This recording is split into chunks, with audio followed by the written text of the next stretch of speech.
સ્વયંજનનની જે ક્રિયા છે, સ્વયંજનન કોને કહેવાય તો કે ડીએનએ જે છે એની શૃંખલા જે છે એ એમાંથી એના જેવી જ નવી શૃંખલા સર્જવાની જે ક્રિયા થાય છે, સ્વયં પોતાની જાતે નવી શૃંખલા સર્જે છે, ઓકે, તેને આપણે કહીશું ડીએનએ સ્વયંજનન. એમાં કેટલાક ઉત્સેચકો જે છે એ ભાગ લે છે, તેને આધારે આ ડીએનએ સ્વયંજનનની ક્રિયા મતલબ કે બને છે, શક્ય બને છે. જોઈએ આપણે તો પહેલું આવશે તો કે મુખ્ય ડીએનએ પોલિમરેઝ જે છે એમાં ઘણા બધા ઉત્સેચકો આવશે. મુખ્ય જે છે ડીએનએ પોલિમરેઝ જે છે એ શું કરે છે કે ડીએનએ પ્રતિકૃતિ એટલે કે ડીએનએ ટેમ્પલેટ શૃંખલા છે એ ટેમ્પલેટનો મતલબ છે બીબુ. અહીં જોઈશું ટેમ્પલેટ મતલબ બીબુ. બીબુ એટલે ઢાંચો. સમજો તમને કોઈ મૂર્તિ બનાવી છે, બરાબર છે, તમે જોયું હશે પહેલાં કે તમારા ઘરની આગળ પહેલાં એક પેટી લઈને આવતા હતા, પેટીની અંદર માટી હોય, એની અંદર અલગ અલગ મૂર્તિ બનાવવા માટે એલ્યુમિનિયમની મૂર્તિ બનાવવા આપી હતી. તમને એવું કહેતા હતા કે એલ્યુમિનિયમના વાસણો લાવો, તમને જે મૂર્તિ જોવે બનાવી આપવામાં આવશે, રાઈટ. તમે સપોઝ કોઈ ભગવાનની મૂર્તિ બનાવવાનું કહો છો તો એની પેટીની અંદર એનો ઢાંચો હોય, એક ડિઝાઇન હોય, પછી તમારા જે વાસણો જે છે એને ગરમ કરશે, ઓકે, અને એલ્યુમિનિયમને પીગાડે છે અને ઢાંચો જે પેટીમાં છે નાખશે એટલે એ શેપમાં તમારી મૂર્તિ બને છે. એ જ રીતે ટેમ્પલેટ એટલે બીબુ અથવા ઢાંચો કહી શકાય. તો જે ડીએનએ પોલિમરેઝ જે છે એ ડીએનએ પ્રતિકૃતિ બનાવે છે, એટલે કે ડીએનએની એના જેવી જ નવી સંતતિ સર્જે છે, શૃંખલા બનાવે છે અને ડીએનએ જે છે બહુલીકરણની ક્રિયામાં ભાગ લે છે, એટલે ઘણી બધી કોપીઝ બનાવે છે. પિતૃમાંથી નવી ઘણી બધી સંતતિની શૃંખલાઓ બનતી હશે, એટલે ડીએનએ પોલિમરેઝ જે છે એ સ્વયંજનનની ક્રિયામાં મુખ્ય ઉત્સેચક તરીકે વર્તે છે. આ ઉપરાંત ઘણા અન્ય ઉત્સેચકો પણ છે કે જે શું કરે છે, ડીએનએ સ્વયંજનનની ક્રિયામાં ભાગ લે છે. એમાં ડીએનએ લાઇગેઝ આવશે, ડીએનએ પ્રમોટર આવશે. દરેકના કાર્યો જે છે આપણે જોઈશું. પહેલાં જોઈએ કે ડીએનએ પોલિમરેઝ જે છે મુખ્ય છે જે ડીએનએની પ્રતિકૃતિને ડીએનએ બહુલીકરણમાં ફેરવે છે, રાઈટ. અહીંયા જોઈશું કે ઇકોલાઈ બેક્ટેરિયા જે છે એ 4.6 × 10⁶ બેઝ પેર આપણે આગળ શીખી ગયા કાલે, ઓકે. અને મનુષ્યમાં આટલો જે છે કે જે બેઝ પેરની સંખ્યા જે છે એટલે લંબાઈ છે આને આધારે છે તો કે આટલું જે છે ડીએનએની લંબાઈ એટલે સ્વયંજનન પામતા 18 મિનિટ લાગે છે. એ જ પ્રમાણે મનુષ્યને પણ સ્વયંજનન પામતા 18 મિનિટ લાગે છે. આટલી લાંબી શૃંખલા જે છે એમને સ્વયંજનન પામતા 18 મિનિટ લાગે છે, રાઈટ. એટલે કે બહુલીકરણનો દર જોવામાં આવે, જે શૃંખલાના બહુલીકરણનો દર જોવામાં આવે તો 2000 બેઝ પેર પ્રતિ સેકન્ડ જેટલો છે. તમને પૂછાય બહુલીકરણ પ્રક્રિયાનો દર 2000 બેઝ પેર સેકન્ડ જેટલો છે. કેમ? કારણ કે આના આધારે ગણતરી કરવામાં આવે છે.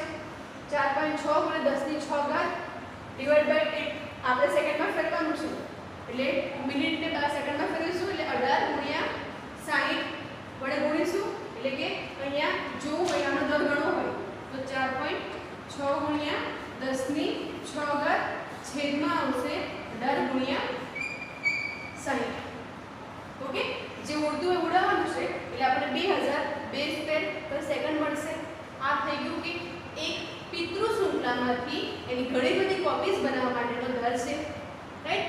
આ ખૂબ જ આ પદ્ધતિ કેવી છે, ખૂબ જ ખર્ચાળ છે, કારણ કે એની માટે જે પણ તકનીકી વપરાય છે એ પદ્ધતિઓ કેવી છે, ખૂબ જ ખર્ચાળ છે, રાઈટ.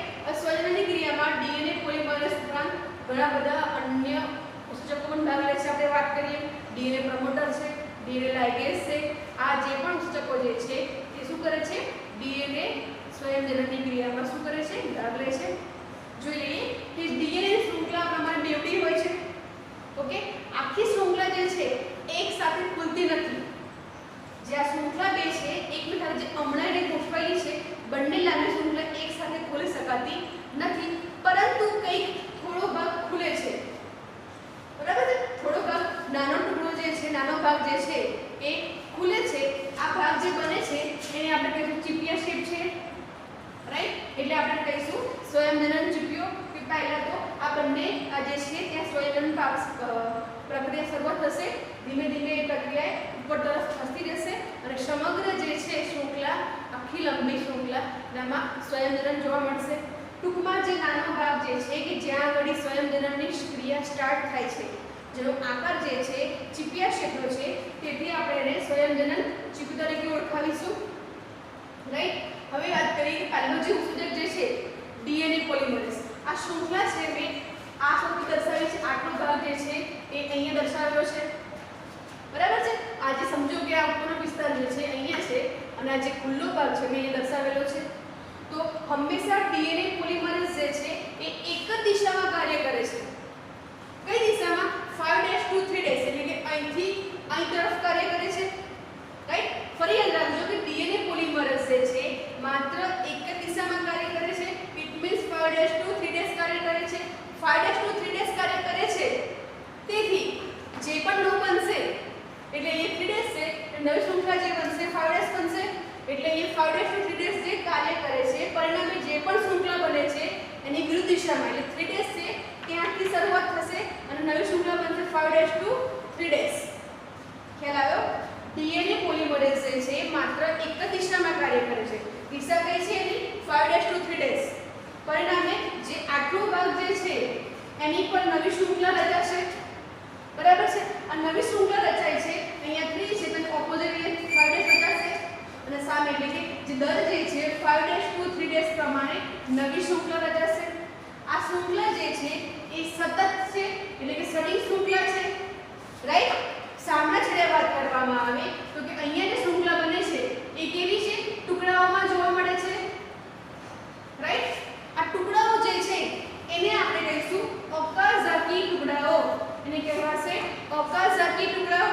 આ ટુકડાઓ જે છે ત્યારબાદ એને ડીએનએ લિગેઝ જે છે, લિગેઝ ટુ લિગેઝ એટલે કે જોઈન કરવું, ડીએનએ લિગેઝ નામનો જે ઉત્સેચક જે છે આ ટુકડાઓને જોડશે અને સળંગ શૃંખલા બનાવે છે। ફરી એકવાર જોઈએ કે જે ડીએનએ પોલિમરેઝ જે છે મુખ્ય ઘટક છે એટલે કે મુખ્ય ઉત્સેચક છે। બીજું કહી શકાય કે જે ડીએનએ પ્રતિકૃતિ જે છે એમાં ડીએનએ પોલિમરેશન પ્રક્રિયામાં જે છે ડીએનએ પોલિમરેઝ મુખ્ય ઉત્સેચક ગણવામાં આવે છે, રાઈટ। આમાં ઇકોલાઈ મનુષ્યમાં જે બેઝ જે ડીએનએ ની લંબાઈ આપી છે આ સમગ્ર લંબાઈને સ્વયંજનન પામતા એટલે કે બહુલીકરણ પામતા આશરે 18 મિનિટ લાગે છે। એટલે બહુલીકરણ દર આપવામાં આવે તો આપણને 2000 બેઝ પેર પ્રતિ સેકન્ડ મળશે, રાઈટ। બીજી એક વાત કરવામાં આવે કે અન્ય ઉત્સેચક જે છે એ પણ શું કરે છે? ડીએનએ પોલિમરેશન પ્રક્રિયામાં ભાગ લે છે। ઇટ મીન્સ કે એમાં ડીએનએ લિગેઝ આવશે, ડીએનએ પ્રમોટર આવશે કે જે શું કરે છે? સ્વયંજનનની ક્રિયામાં ભાગ લે છે, રાઈટ। અને શૃંખલા જે છે જે અમડાની શૃંખલા જે છે, કુંતલની શૃંખલા જે છે એ આખી એક સાથે ખુલતી નથી, પરંતુ અમુક ભાગ જે છે એ ખુલે છે જે ચીપિયા શેપનો હોય છે જેને આપણે કહીશું સ્વયંજનન ચીપિયું। એટલે કે અહીંથી ડીએનએ ના સ્વયંજનનની ક્રિયા સ્ટાર્ટ થશે અને પહેલું જોઈએ કે ડીએનએ પોલિમરેઝ જે છે માત્ર એક જ દિશામાં કાર્ય કરશે 5' to 3'। પરિણામે જે નવું બનશે એની વિરુદ્ધ દિશામાં શૃંખલા આ પ્રમાણે બનતી જશે, રાઈટ। એટલે અહીંયા 3' છે તો અહીંયા જે બનશે 5' શૃંખલા બનશે અને ઉપર શું આવશે? 3' શૃંખલા આવશે। આ શૃંખલા જે બને છે એ કેવી છે? સળંગ શૃંખલા છે જેને આપણે સતત સંશ્લેષણ કહીશું। અને સામા પાસે જે શૃંખલા બનશે એ કેવી છે? ટુકડાઓમાં બને છે, રાઈટ। એટલે આપણે આ ટુકડાઓ જે બને છે એને આપણે કહીશું ઓકાઝાકી ટુકડાઓ। આ ઓકાઝાકી ટુકડાઓ જે છે એ ડીએનએ લિગેઝ જે છે આ ટુકડાઓને જોઈન કરશે અને સળંગ શૃંખલા બનાવશે। ખ્યાલ આ બધાને સુધીમાં? ટૂંકમાં અહીંયા જે છે એની માટે જવાબદાર છે ડીએનએ પોલિમરેઝ એક, બીજું આવશે ડીએનએ લિગેઝ કે જે ડીએનએ સંશ્લેષણમાં મહત્વના છે। ડીએનએ પોલિમરેઝ જે છે એ જાતે સ્વયંજનન કરી શકતો નથી અને બીજું એ પણ કહી શકાય કે ડીએનએ જે છે પોલિમરેઝ જે છે કોઈ પણ સ્થાને ગમે તે સ્થાને પ્રક્રિયાની શરૂઆત કરતો નથી। એની માટે ચોક્કસ એક સ્થાન હોય કે જ્યાંથી તે ડીએનએ સંશ્લેષણની ક્રિયાની શરૂઆત કરે છે। આ ચોક્કસ સ્થાન જે હોય છે જેને આપણે કહીશું ઉત્પત્તિ સ્થાન। ફરી બોલું છું કે ડીએનએ પોલિમરેઝ જે છે મુખ્ય ઉત્સેચક જે છે એ પોતાની જાતે સ્વયંજનનની ક્રિયા કરતો નથી અને ગમે તે સ્થાને પણ નથી કરતો। આ એની માટે ચોક્કસ સ્થાનો આવેલા છે કે જ્યાંથી ડીએનએ સ્વયંજનનની ક્રિયાની શરૂઆત થાય છે તે સ્થાને આપણે કહીશું ઉત્પત્તિ સ્થાન। અને જે ડીએનએ પોલિમરેઝ જે છે એને કોઈ પણ સ્થાને જે છે લખ્યું છે કે કેટલાક જે ઉત્પત્તિ સ્થાન છે ત્યાં કેટલાક પ્રમોટર આવેલા છે। આ પ્રમોટર એટલે કઈ નહીં? ડીએનએ ના ટુકડા છે। પ્રમોટર એટલે શું કહી શકાય? એક પ્રકારના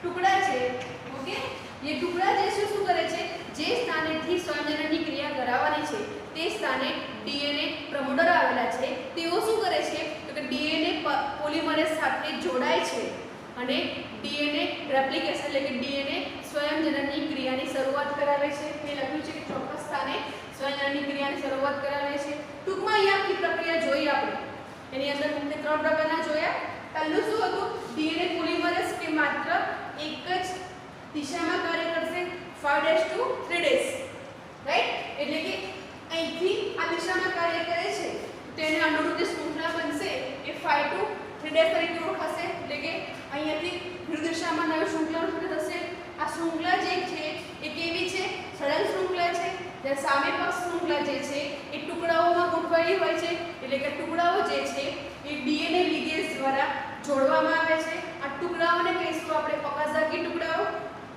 કે જે ડીએનએ લિગેઝ દ્વારા એને જોડવામાં આવે છે અને સળંગ શૃંખલામાં ફેરવવામાં આવે છે ત્યારબાદ એવું કહી શકાય કે ડીએનએ પોલિમરેઝ જે છે સ્વયંજનનની ક્રિયા પોતાની જાતે કરતો નથી આ ઉપરાંત ગમે તે સ્થાને કરતો નથી એની માટે એક ચોક્કસ સ્થાનો આવેલા છે તે સ્થાનને કહીશું આપણે ઉત્પત્તિ સ્થાન આ ઉત્પત્તિ સ્થાન છે કે ત્યાં આગળ કેટલાક પ્રમોટરો આવેલા છે ઇટ મીન્સ પ્રમોટર એટલે કે ડીએનએ ના ટુકડા જ હોય છે કે જે ડીએનએ પોલિમરેઝ સાથે આ પ્રમોટર જે છે ડીએનએ પોલિમરેઝ સાથે જોડાય છે અને શું કરે છે સ્વયંજનનની ક્રિયાની શરૂઆત કરે છે બીજું છે કે સુકોષ કેન્દ્રીય કોષ જે છે એમાં જે કોષ ભયને અલગ અલગ તબક્કા જે છે એમાં જે એસ તબક્કો જે છે જેને આપણે સંશ્લેષણ તબક્કો કીધું તો સિન્થેટિક ફેઝ કહીએ છીએ એની અંદર ડીએનએ સ્વયંજનનની ક્રિયા થાય છે બરાબર તમને પૂછાયું સુકોષ કેન્દ્રીય કોષમાં એસ તબક્કામાં ડીએનએ સ્વયંજનનની ક્રિયા થાય છે બીજું એકવાર ડીએનએ સ્વયંજનન થઈ જાય અને ત્યારબાદ કોષ વિભાજન ન થાય આપણે ખબર છે કે એસ પછી એમ તબક્કો આવે બરાબર કોષ વિભાજન ન થાય તો પોલિપ્લોઇડી સર્જાય છે પોલિપ્લોઇડી ઇટ મીન્સ કે રંગસૂત્રીય અનિયમિતતા જે છે કે પોલી એટલે કે વધારે રંગસૂત્રોની જોડ બનવું જે જોડ બે હોવી જોઈએ બેની સંખ્યામાં હોવી જોઈએ બે કરતાં વધારે રંગસૂત્રો જે છે એ જોવા મળશે જેને આપણે કહીશું રંગસૂત્રીય અનિયમિતતાઓ કે જે ઓલરેડી આપણે ચેપ્ટર 5 નો અભ્યાસ કરી ચૂક્યા છે ટૂંકમાં અહીંયા 3 પ્રકારના જે પણ ઉત્સેચકો જે છે કે ડીએનએ સંશ્લેષણની ક્રિયામાં ભાગ લે છે ઓકે પહેલો જે હતો ડીએનએ પોલિમરેઝ જે 5 to 3 days દિશામાં કાર્ય કરે છે એટલે જે શૃંખલા બનશે એના 3 days નો છેડો છે ત્યાંથી બનશે શૃંખલા બને છે 5 to 3 days તરફ ઓકે જે નવી શૃંખલાનો શરૂઆતનો છેડો છે 5 days અને કયા તરફથી બને છે તો કે વિરુદ્ધ દિશામાંથી બનશે જે શૃંખલા કેવી છે સળંગ છે સામાપક શૃંખલા જે છે એ ટુકડાઓમાં હોય છે જેને આપણે કહીશું ઓકાઝાકી ટુકડા બીજો નંબરનો જે છે લિગેઝ ડીએનએ લિગેઝ આ લિગેઝ જે છે બરાબર છે શું કરે છે આ ઓકાઝાકી ટુકડાઓને જોઈન કરે છે અને સળંગ શૃંખલા બનાવે છે ડીએનએ પોલિમરેઝ જે છે એ ગમે તે સ્થાનેથી અને જાતે સ્વયંજનનની ક્રિયા કરતો નથી એની માટે ચોક્કસ સ્થાન આવેલા છે રાઈટ એને કહીશું આપણે ઉત્પત્તિ સ્થાન આ ઉત્પત્તિ સ્થાન છે કે ત્યાં પ્રમોટર આવેલા છે આ પ્રમોટર જે છે ડીએનએ પોલિમરેઝ સાથે જોડાય છે અને ડીએનએ સ્વયંજનનની ક્રિયાની શરૂઆત કરાવે છે જે સુકોષ કેન્દ્રીય કોષ છે એમાં ડીએનએ સ્વયંજનનની ક્રિયા જે છે એસ તબક્કામાં થાય છે ઓકે બીજું એ પણ કહી શકાય કે ડીએનએ સ્વયંજનન પછી જો કોષ વયની ક્રિયા ના થાય એટલે કે એમ તબક્કો ન આવે તો રંગસૂત્રની જે અનિયમિતતાઓ છે જેને આપણે કહીએ છીએ પોલિપ્લોઇડી જે છે એ સર્જાય છે અને જનની ખામી તરીકે ઓળખાય છે એને માટે ઘણા બધા રોગો થઈ શકે છે ટૂંકમાં સ્વયંજનન જે છે એ અનિવાર્ય ઘટના છે એમાં ઘણા બધા પ્રકારના ઉત્સેચકો જે છે ભાગ લે છે આરએનએ અને તેના પ્રકારો આપણને ખબર છે કે આરએનએ જે છે એનું પૂર્ણ નામની વાત કરવામાં આવે તો રિબોઝ ન્યુક્લિક એસિડ થશે ઓકે જોઈ લઈએ આપણે એના વિશે તો કે તેના 3 ઘટકો છે ડીએનએ જેમ નાઇટ્રોજન બેઝ બનાવેલા છે એમાં તફાવત શું હશે કે ત્યાં આગળ યુરેસિલ અહીંયા જોવા મળશે યુરેસિલ છે ત્યાં ડીએનએ માં શું હશે થાઇમિન જોવા મળે છે બરાબર સેમ બાકી રચના કેવી હશે સરખી જશે પરંતુ યુરેસિલ છે ત્યાં શું છે થાઇમિન જોવા મળે છે પેન્ટોઝ શર્કરા જોવા મળે છે ડીએનએ માં જે હતી ડીઓક્સી પ્રકારની છે અહીંયા જે છે એ રિબોઝ શર્કરા જોવા મળશે રાઈટ અને ફોસ્ફેટનો અણુ આવેલો છે અહીંયા નાઇટ્રોજન બેઝની વાત કરવામાં આવે તો જેની અંદર પ્યુરિન અને પિરિમિડિન જે છે એની અંદર જોઈએ તો કે જે પ્યુરિન રચના જે છે સાઇટોસિન ગ્વાનિન એ પણ આવેલા છે, જે પિરિમિડિન રચના જે છે કે જેની અંદર વાત કરીએ આપણે એડેનિન, ઓકે, યુરેસિલ આ જે છે એ રચના આવેલી હશે. બીજી વાત કરવામાં આવે તો કે એના ત્રણ પ્રકારો છે. પહેલો પ્રકાર જે છે એને કહીશું mRNA, M ફોર આવશે મેસેન્જર, જેને કહીશું સંદેશાવાહક RNA. એ શું કરે છે તો કે જે તે સંદેશાઓ જે છે એને મેળવી લાવે છે, DNA તરફથી જે સંદેશાઓ આવે છે એને મેળવી લાવે છે, એનું ટ્રાન્સક્રિપ્શન કરે છે અને એને અનુરૂપ પ્રોટીન માટેનું શું કરે છે, કાર્ય કરે છે. એટલે કે સંદેશાઓને વહન કરાવે છે એક સ્થાનેથી બીજા સ્થાને. જે સંદેશાઓ છે આ સંદેશાઓ જે હશે મોટે ભાગે સંકેત સ્વરૂપમાં હશે, જેને આપણે જનન સંકેત કહીએ છીએ. ઓકે, જનન સંકેત સ્વરૂપે જે સંદેશાઓ આવે છે એનું એક સ્થાનેથી બીજા સ્થાને જે વહન કરાવે છે એ છે mRNA, જેને કહેવાશે મેસેન્જર RNA, જેનું પૂર્ણ નામ છે સંદેશાવાહક, એટલે કે સંદેશાવાહક RNA તરીકે ઓળખવામાં આવશે. બીજું જે છે tRNA કે જેને આપણે કહીશું ટ્રાન્સફર RNA, એટલે કે વાહક RNA.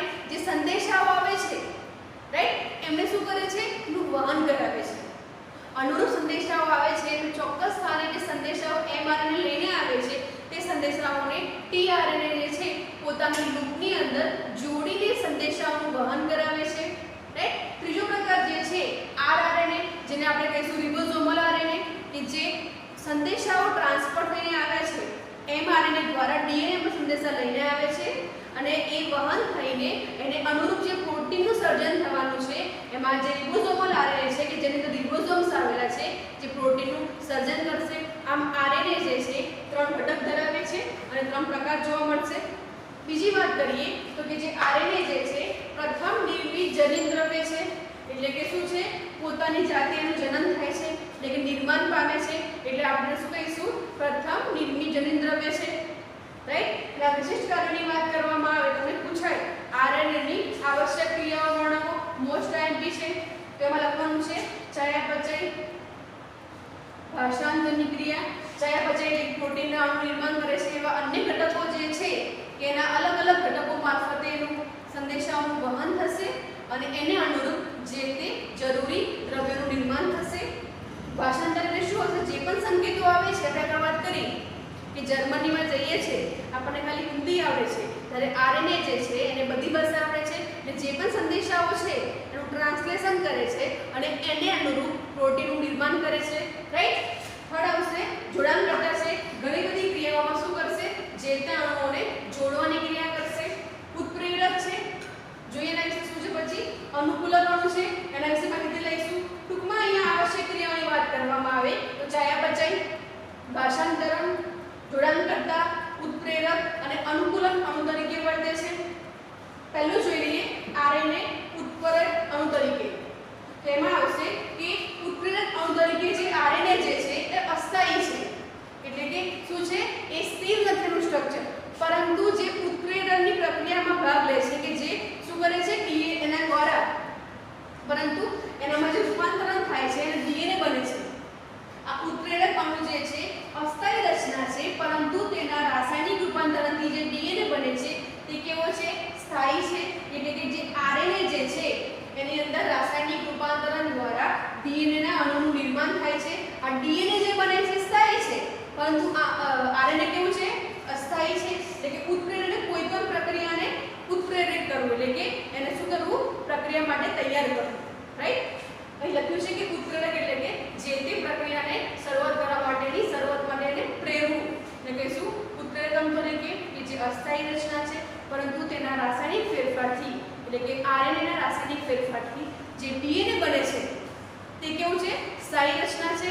ત્યારબાદ વાત કરીશું આપણે tRNA કે જેને આપણે અનુકૂલક અણુ તરીકે બતાવીશું. અહીં આવી ગયું અનુકૂલક અણુ જે છે કે જેમાં tRNA જે છે તેને આપણે કહીશું ટ્રાન્સફર RNA, એટલે કે વાહક RNA જે છે જે અનુકૂલક અણુ તરીકે વર્તે છે.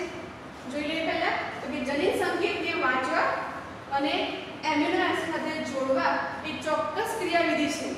આપણે અહીંયા DNA ની શૃંખલા જે છે એની અંદર જે તે જનન સંકેતો આવે છે એને વાંચવા અને એને અનુરૂપ જે તે એમિનો એસિડને જોડવા એક ચોક્કસ પ્રકારની ક્રિયાવિધિ છે. આ જે એમિનો એસિડ જે છે આ જનીન સંકેતને વાંચી શકતા નથી, બરાબર. પરંતુ શું હોઈ શકે, તેની માટે ચોક્કસ અનુકૂલક અણુની હાજરી હોવી જરૂરી છે.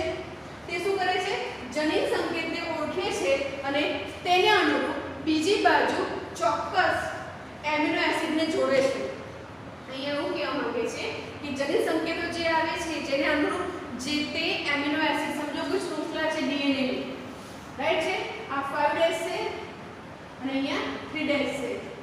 ઓકે, શૃંખલાની વાત કરી છે કે ભાઈ અહીંયા આગળ એડેનિન, ગ્વાનિન અને યુરેસિલ ગોઠવાયેલું છે, બરાબર છે. આ જનીન સંકેતો જે છે અહીંયા એમિનો એસિડ ગોઠવાઈ ગયા છે. હવે એને અનુરૂપ જે બીજા બે શૃંખલા જે બનશે અહીંયા, બરાબર છે, એમાં જે ગોઠવણી થશે એ જનીન સંકેતો જે આવે છે એ એમિનો એસિડ વાંચી શકતા નથી. એની માટે કેટલાક ઉત્પ્રેરક અણુની જરૂરી છે કે સંકેતને વાંચી શકે છે, સમજી શકે છે અને એને અનુરૂપ જે છે નવા નવા અણુને અહીંયા જોડે છે. સમજો ટ્રી જે શું કરશે કે જે જનીન સંકેત જે છે એની માહિતી જે છે એ શું કરે છે, સમજો અહીંયા એ છે તો શું ગોઠવશે, એડી યુ ગોઠવશે, રાઈટ. જી છે તો શું ગોઠવશે, એડી સી ગોઠવશે, યુ છે તો એ ગોઠવશે, કારણ કે અહીંયા શું છે આરએનએ છે. ટૂંકમાં અહીંયા જે પણ એમિનો એસિડ ગોઠવાયા એ ટીઆરએનએ મારફતે જનીન સંકેતને વાંચીને સમજીને એના બીજા છેડે જે છે શું કરે છે, નવા એમિનો એસિડને ગોઠવે છે. ઓકે, પછી આવશે કે ટીઆરએનએ જે છે જેને આપણે એસઆરએનએ પણ કહીશું કે જે અનુકૂલક અણુ તરીકે વર્તે છે. વાત થઈ ગઈ. અનુકૂલક અણુનું કાર્ય શું હોઈ શકે કે સંકેતોને વાંચે છે અને એને અનુરૂપ શું કરે છે, નવા નવા એમિનો એસિડને ગોઠવે છે. ટીઆરએનએ શું કરશે, પ્રતિસંકેત, ટીઆરએનએ માં પ્રતિસંકેત લૂપ આવેલી છે. એક્ચ્યુઅલી રચના જોવામાં આવે તો આ પ્રમાણે હોય છે. ઓકે, પ્રતિસંકેત લૂપ આવેલી છે. આ લૂપનો છેડો જે છે, આ લૂપનો છેડો છે ત્યાં આગળ પ્રતિસંકેત લૂપ આવેલી છે કે જ્યાં આગળ સંકેત, જ્યાં સંકેતના પૂરક બેઝ, અહીંયા સંકેત મળે છે એને AGU નો લૂપ આવેલી છે એ છે પ્રતિસંકેત લૂપ. સંકેત મળે છે એને AGU, તો તેને અનુરૂપ અને પૂરક બેઝ તો A છે તો શું જોડશે, અહીંયા U જોડશે, ત્યારબાદ શું આવશે, G છે, C જોડશે, A છે તો U જોડશે. આ સંકેત જે છે આ શૃંખલા જે હશે આપણી A G A એકલ બેટા, હા અહીંયા A અહીંયા U છે, બરાબર છે. તો આ સંકેતને અહીંયા જે છે અહીંયા જોડે છે, રાઈટ. એટલે શું કહી શકાય, ટીઆરએનએ જે છે અનુકૂલક અણુ તરીકે વર્તે છે જેની પર પ્રતિસંકેત લૂપ આવેલી છે. જેઓ શું કરે છે, સંકેતની પૂરક બેઝ જોડાય છે. સો એ લૂપ પર પૂરક બેઝ જોડાય છે અને જે છે એમિનો એસિડ પર ગોઠવાય છે. એટલે કે દરેક એમિનો એસિડ માટે વિશિષ્ટ પ્રકારના ટીઆરએનએ આવેલા છે અને જે બેઝ સંકેત છે એને શૃંખલા પર ગોઠવે છે, રાઈટ. પ્રારંભ માટે કોઈ પણ સપોઝ મને અહીંયા ગોઠવવું છે કે ચોક્કસ, મેં કીધું કે ચોક્કસ એમિનો એસિડ માટે ચોક્કસ ટીઆરએનએ આવેલા છે. સમજો અહીંયા મારે અહીંયા AGU એનો મતલબ કે સેરીન જે છે એમિનો એસિડ એ થાય, બરાબર છે. સેરીન એમિનો એસિડ જે છે તેની માટે જે ટીઆરએનએ આવેલા છે એ લાઇસિન કે અન્ય માટે ઉપયોગમાં આવશે નહીં. જે સેરીન માટેના એમિનો એસિડ જે ટીઆરએનએ છે, સેરીન માટેના જે ટીઆરએનએ જે છે એ સેરીનના પ્રતિસંકેતોને સામેની શૃંખલામાં જોડે છે, રાઈટ. અને કોઈ પણ પ્રારંભ માટે ચોક્કસ ટીઆરએનએ, એટલે કે અહીંયા મારે કોઈ પણ પ્રક્રિયા પ્રારંભ કરાવી હોય એને ચોક્કસ ટીઆરએનએ આવેલા છે જેને આપણે પ્રારંભક ટીઆરએનએ કહીશું.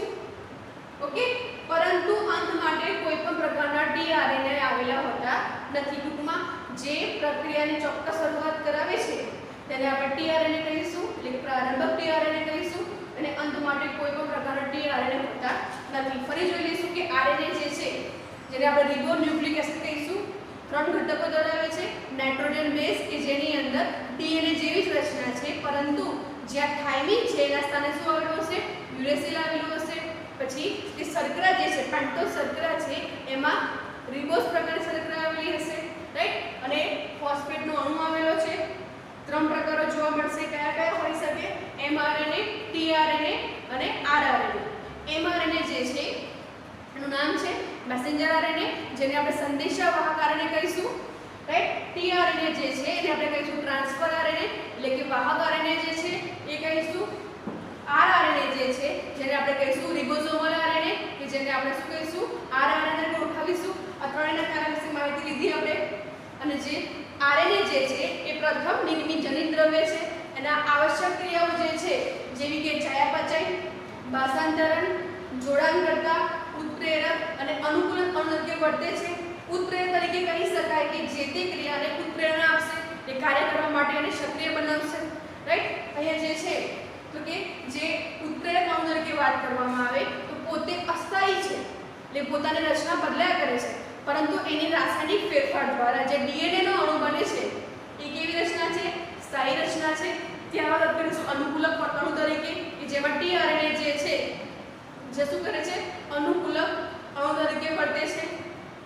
એ શું કરશે તો કે જનિત સંકેતોને વાંચવા અને તેને અનુરૂપ એમિનો એસિડને જોડવા શૃંખલા પર એની માટે શું કહેવાય ચોક્કસ ક્રિયાવિધિ હોય છે.